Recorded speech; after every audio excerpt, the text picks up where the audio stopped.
to Let's Play Seven Kingdoms 2. In the last episode we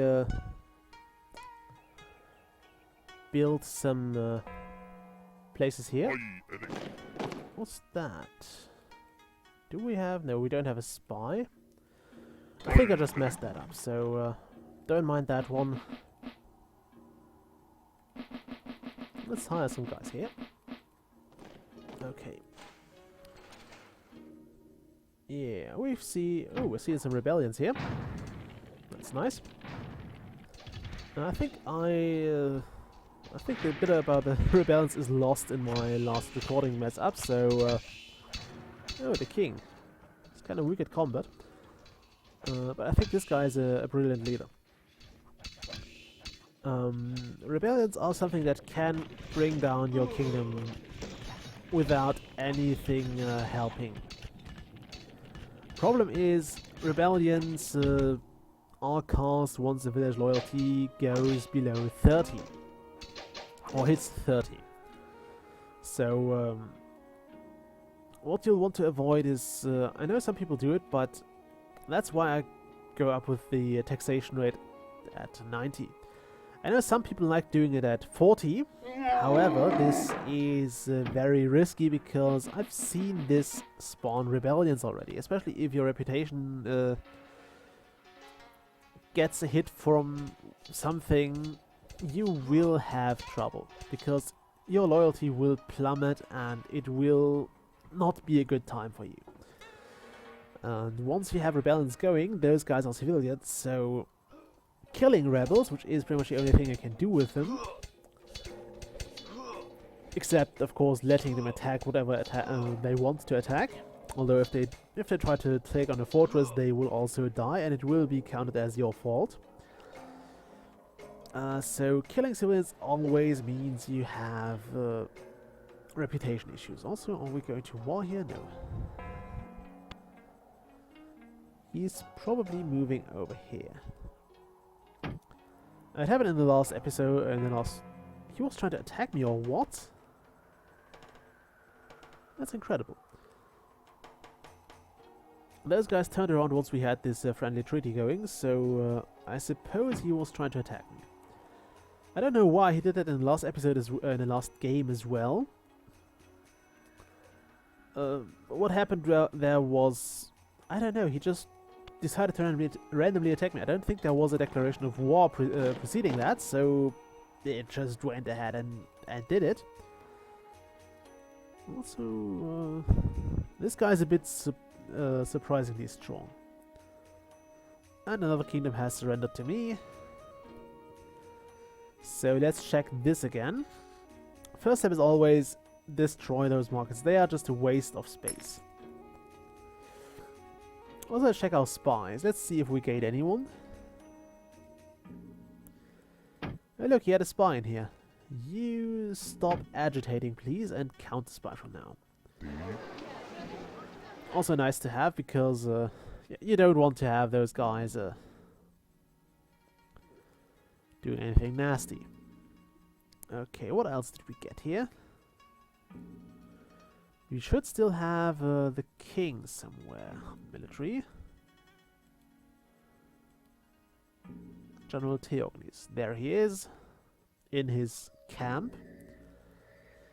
Now, I could upgrade this to a 4. But upgrading a camp to a 4 means you will pretty much lose out. You will have a fortress, yes, you can arm it, but it will only have 200 health. Also, this town might be worth capturing. It's very close to our place already. Also, this is an issue that was brought up in the forums at some point, and I don't know what causes it, but sometimes your inns just dry out. The reason for that is still unclear. I've never seen that happen too badly, though. I always thought it was like a temporary drought, which tends to happen to inns at some point, or to every gastronomy at some point. Let's look at us getting those civilians. What I'll probably do here is... Oh my goodness. Did you see that? 2 resources just popped up here. Now I could be an ass about that and try to get those. In fact, no, I won't. I'll let the AI have a bit of I'll let them have a chance here. It's the nice thing to do. I mean, I'm not supposed to be nice to them, but I don't see a reason to completely break them economically. I mean, I want them to do something. I want them to be successful. It's always more interesting to have an AI that has built up a kingdom and that has something going for it, yeah? Instead of just having a an AI that is on its knees already. Also, I don't think we need any more food. So if my god would be kind enough to not stop giving us more to eat, it would be great. By the way, this town is ready to be split. I just need a... Actually, I have a good location. Considering we can just take over one of those mines. Going to go for this one. And we'll move out... Yeah, I don't know. I suppose I'll move out this guy here. No, not this guy. This guy with the high leadership. By the way, as rule of thumb, the soldier with the highest leadership will very often be right next to the general in the fortress. That is not something set in stone. Sometimes he will also, the highest leadership guy will also be somewhere else, like over here. But in many cases, this position is pretty much the guy next in line. Like this is the counterexample. Here we have a few 100 leadership guys here and some pretty decent generals here and there. And here and there. So we are good on Egyptian generals for the time being. Also, you can clearly see that this is... oh my... okay, I just thought that, that was their combat skill. No, it's the health. I just thought this was the combat. No, it shows that this is somewhat driven by potential. I mean, I recruited those guys pretty much at the same time, and the difference in skill or difference in education time is what I would consider negligible. So also let's sort this guy out, or let's sort him in actually. Yeah, I don't care. Are you attacking me now? No. Okay. So yeah, it's kind of skill dependent, and it highly depends on not skill. It depends on their potential. Yeah, every soldier has a certain potential, and they just go with that. Sometimes they turn out to be exceptional, sometimes they don't. Also, I do feel like a dick now, so I'll just try to take over this mine as well. I'll have them both. It'll be fine. I'll still let the AI buy from me, so that's something. Okay, by the way, it seems to be impossible to actually drown out the AI economically. They will gain a bit of gold out of the void between time and space or something every time their balance hits 0. That's something that I have observed, that's something that players have observed. Actually, we can try to see that here. No, those guys are pretty rich. Okay, if we find a kingdom with 0 points in economy, they will actually lose money, or they will have no income whatsoever. Like those, although no, that's... okay, we can't check that right now. Okay. Yeah, it's a shame we can't check it, but who cares? Oh my! And the loyalty is plummeting again.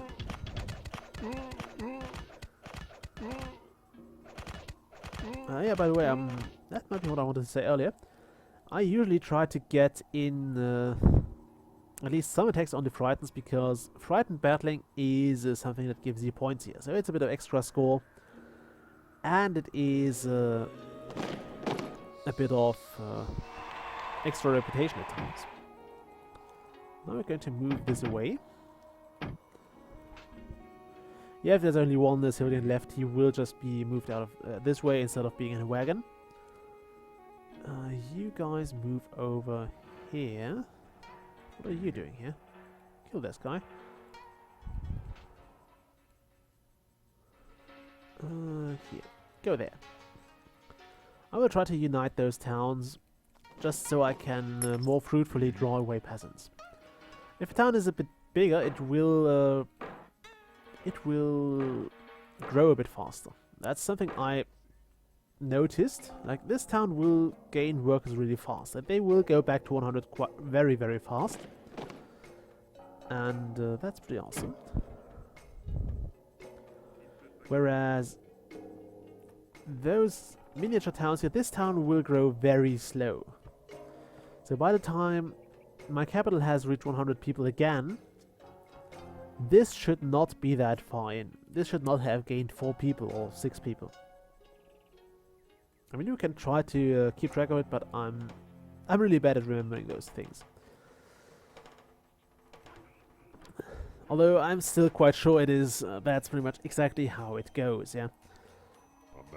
So smaller towns grow slower, larger towns grow faster, and you just have to deal with that.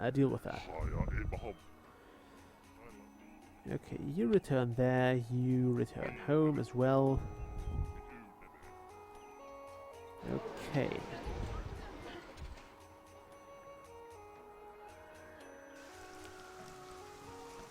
So, let's see what else we have going here. Also, the economy is something I sometimes kind of neglect at the end of the game. Also, do we still have some trading going on here? Where are you going? Pompeii Market. I don't think there was a Pompeii Market in 1000 AD anymore, but I see where you're going. Also, no, this market is pretty much empty. It's destroyed. It's a ghost market. That's something only the AI does. They will just let their markets stay here forever, even though they don't sell anything. So that's pretty much proof of concept that the AI doesn't have an actual grasp on the economy. They just participate in trading just so they can participate in it. Ready. And so you have a trading partner once if you play without human opponents, but they don't actually understand what they're doing. They don't understand how trade works, they don't understand how to make money out of it. Although they have this basic concept of build a market in your town and just have things sold on them. However, they are, again, not very smart. So they're not making educated decisions. They're not making decisions that I could personally say, okay, yeah, that works. Also, we are back to... we gained 2 people here and none here. So this should hopefully prove my point that you don't gain... your towns don't grow fast if you have a low population.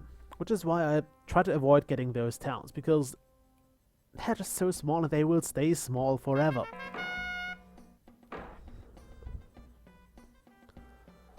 I don't think we can build those towns so close together that we can do with one market, so I'll just have those separately.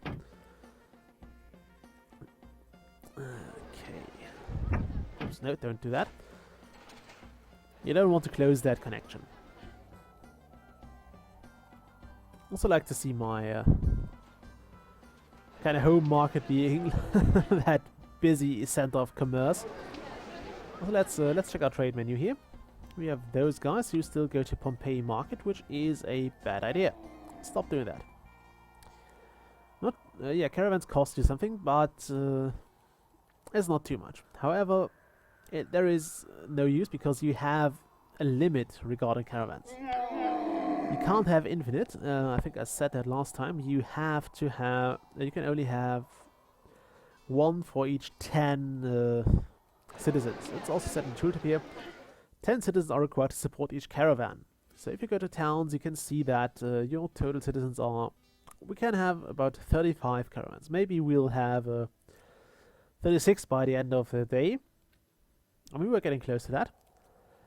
But yeah, you don't have unlimited caravans, so it's best not to even try that. And it's best to occasionally weed out your caravans to check your trade menu and see where you can basically remove a caravan, because it's not needed anymore. Also, you get into a wagon and go here. Right. Sorry about that. Ah, go back. Go back. There. He wanted to try that. He wanted to convert my wagon. You frickin' asshole. Although he shouldn't have enough power for that anymore, so we should be safe. No, we didn't. That sucked. I will get back to the Green Kingdom for that. He Tengrrri'd him away. And that's what makes Tengrrrri so annoying. And that's also why we are going to look into espionage now. Regarding espionage, there are a few ways to gain... Actually, there are 3 ways to gain spies, excluding getting them from people surrendering to you. The first is the inn, which is where I usually get my spies if I need them.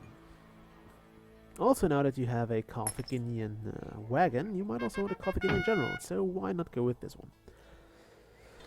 The second is the Espionage Academy, which is something I actually never do.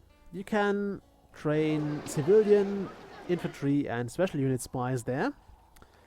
However, you can also get those guys from the inn just as well, and they will also have the nationalities you need from the inn. They'll also be fairly skilled, so yeah. As I said, it is always better to... Or at least I never bother with the Espionage Academy. Those guys are still in the way, okay. What I try to do... Also, why do we have clay here? Produce something with that. Okay, destroy that. What do I want to say now? Right. Oh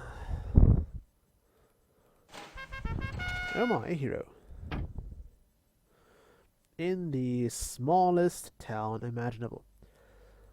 What I usually try to get is... oh, that's not bigger, damn it. I usually try to get my spies from either the inn or from the... from my seat of power, which is the third way to gain a spy. Sometimes your gods grant you a spy with amazing stats, and those guys are just awesome. They will also have very good combat and leadership, so they can also serve as your generals if you want them to. In fact, there is very little reason not to use them that way. Also, I do know that I'm not very subtle in this. That's something you'll also have to do smarter if you're dealing with the AI.